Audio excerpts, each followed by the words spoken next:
बिस्मिल्लाहिर्रहमानिर्रहीम। अस्सलाम वालेकुम दोस्तों, मैं हूं शाहिद नईम और आज क्रिमिनल लॉ की एक नई वीडियो के साथ हाजिर खिदमत हैं। दोस्तों, आज की वीडियो में हम देखेंगे कि क्रिमिनल ब्रीच ऑफ ट्रस्ट क्या होता है, उसकी डेफिनेशन को समझने की कोशिश करेंगे, उसके की एलिमेंट्स को देखेंगे और उसकी सज़ा के बारे में जिक्र करेंगे और उसके बाद इसका मुवाजना करेंगे थेफ्ट यानी चोरी से। यानी थेफ्ट और क्रिमिनल ब्रीच ऑफ ट्रस्ट में क्या फ़र्क होता है, यह है हमारी आज की वीडियो का मौजू। इससे पहले कि हम अपनी वीडियो का आगाज़ करें, तमाम वो दोस्त जो इस चैनल पर नए हैं उनसे गुजारिश है कि अगर अभी तक आपने हमारे चैनल को सब्सक्राइब नहीं किया तो हमारे चैनल को सब्सक्राइब कर लीजिए और उसके साथ नज़र आने वाले बेल के आइकन पर क्लिक करना मत भूलें। इससे ये होगा कि जब भी हम कोई नई वीडियो अपलोड करेंगे आपको उसका नोटिफिकेशन मिलेगा और आप उससे भरपूर फ़ायदा हासिल करेंगे। तो आइए बगैर ताख़ीर के अपने मौजू की तरफ चलते हैं।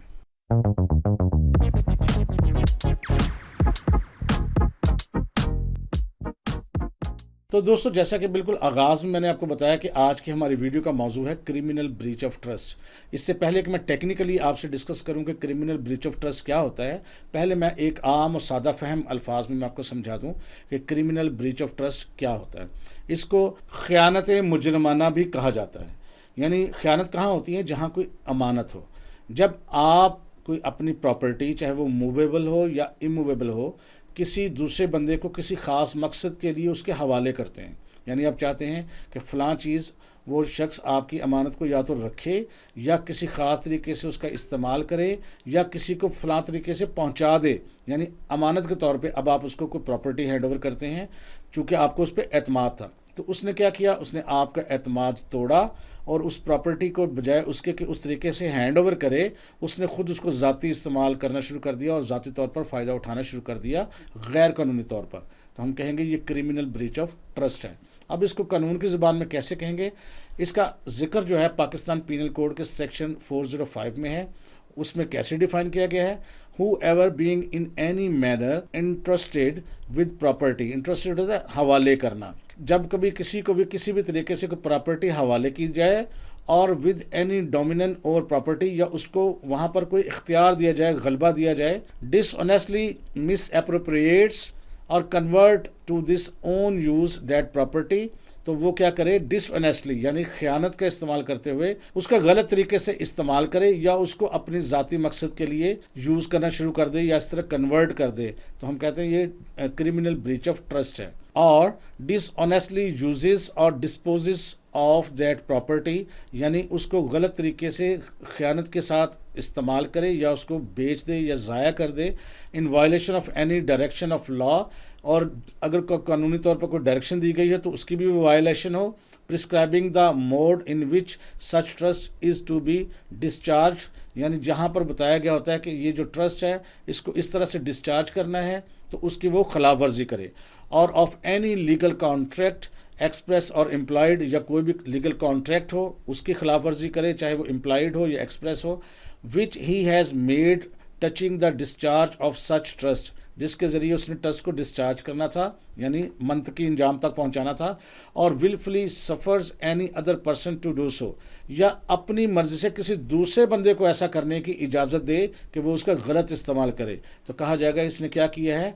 इसने कमिट किया है क्रिमिनल ब्रीच ऑफ ट्रस्ट। यानी सादा अल्फाज में, जब कोई शख्स आपकी किसी प्रॉपर्टी को जो आप अमानत के तौर पर उसको सौंपते हैं उसका गलत इस्तेमाल करे, उसको ज़ाया कर दे, उसमें बदनीयती शामिल होनी चाहिए, प्रॉपर्टी की हवालगी होनी चाहिए, या वो खुद ऐसा करे या किसी शख्स को ऐसा करने दे, तो हम कहेंगे उसने क्रिमिनल ब्रीच ऑफ ट्रस्ट किया है।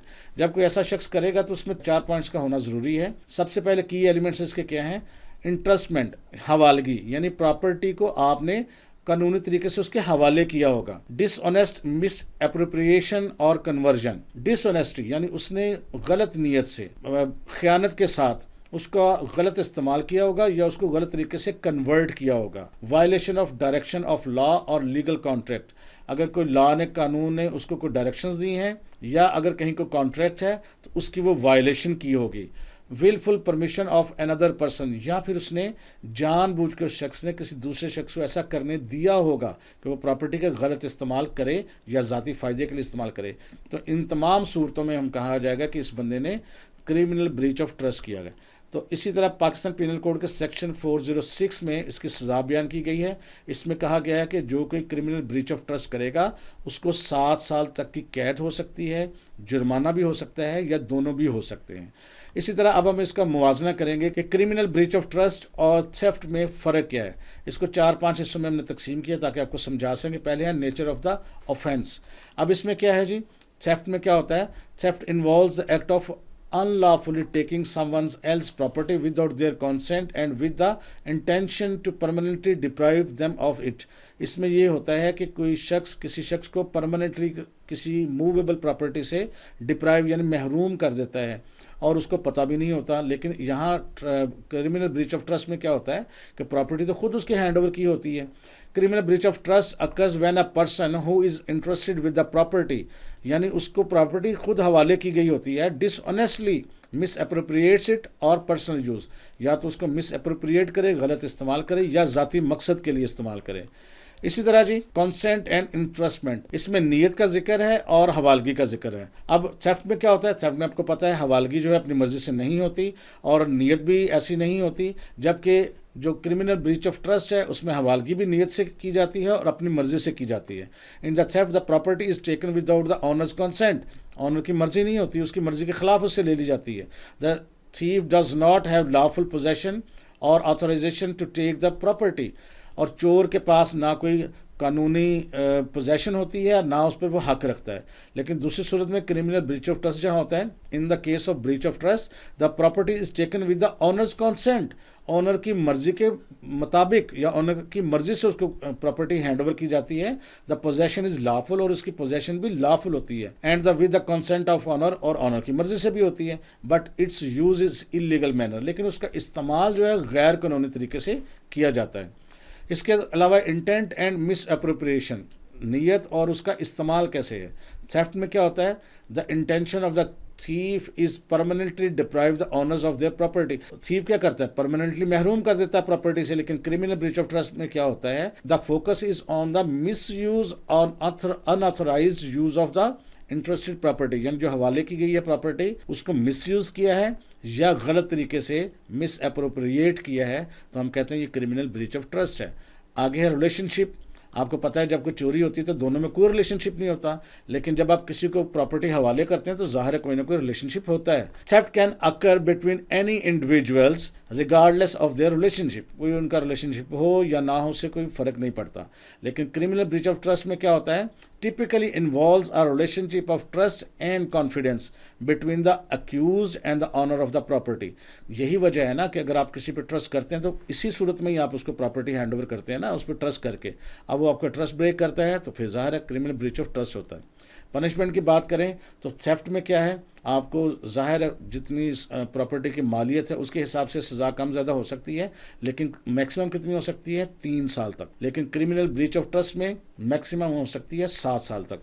तो ये वो मोटे मोटे और चंद एक फ़र्क थे जिसके ज़रिए हम क्रिमिनल ब्रीच ऑफ ट्रस्ट और थेफ्ट के अंदर जो है वो डिफरेंस जो है वो समझ सकते हैं। मैं उम्मीद करता हूँ ये छोटी सी वीडियो आपके लिए हेल्पफुल रही होगी और आपको प्रॉपर समझ आ गई होगी कि क्रिमिनल ब्रीच ऑफ ट्रस्ट क्या है, उसकी सज़ा क्या है, और उसका थेफ्ट के साथ मुवाजना करके हमने बताया कि इन दोनों के दरमियान फ़र्क क्या है। अगर आपने इस वीडियो में से कुछ सीखा है और आपको कुछ नया पता लगा है तो इस वीडियो को लाइक कीजिए और शेयर कीजिए ताकि दूसरे लोग भी इससे फ़ायदा हासिल करेंगे। अब मिलेंगे नेक्स्ट वीडियो में कुछ नई चीज़ों के साथ, तब तक के लिए अल्लाह हाफिज़।